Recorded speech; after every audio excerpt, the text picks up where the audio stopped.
Hi friends, నేను ఈరోజు first time mushroom curry వండాను. నాకు రాదు, ముందు మార్కెట్లో తీసుకుంటున్న మంది రాదు, కానీ ఇష్టం నాకు. మష్రూమ్ అంటే ఇష్టం.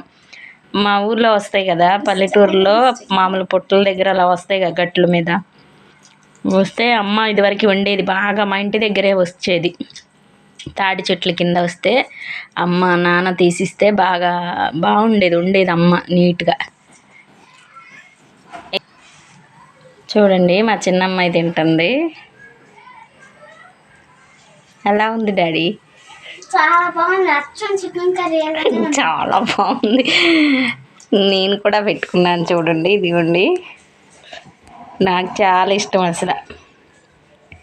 నేను కూడా పెట్టుకున్నాను. సరే ఫ్రెండ్స్, తింటాను. నాకు తినేది వీడియో తీయటానికి ఎవరు లేరుగా, నేను వాళ్ళకి తీశాను. అందరూ భోంచేస్తున్నారు కాబట్టి నేను తినే చూపించలేకపోతున్నాను. ఓకేనా? మీకు ఎంతమందికి ఇష్టం మష్రూమ్ కర్రీ చెప్పండి. నాకైతే చాలా ఇష్టం. ఇక్కడ కొంటాకి నాకు మార్కెట్లో ఇష్టం ఉండదు. ఈ టైం అప్పుడు మనకి పల్లెటూరులో అయితే వస్తాయి కదా మామూలుగా, అవి నాకు చాలా ఇష్టం. ఇక్కడ ఇదే ఫస్ట్ టైం కొన్నాను నేను. పెళ్ళైనాక ఇప్పుడు ఇన్ని సంవత్సరాల్లో ఇప్పుడే కొన్నాను ఫస్ట్ టైం. మార్కెట్ ఎప్పుడు చూస్తాను కానీ నాకు నచ్చవు అవి, ఇప్పుడే కొన్నా ఫస్ట్ టైము. ఈరోజే వండాను. ఎలా ఉందో తిని ఆస్వాదిస్తాను. మీలో ఎంతమందికి మష్రూమ్ ఇష్టం చెప్పండి. Please like and share, subscribe friends.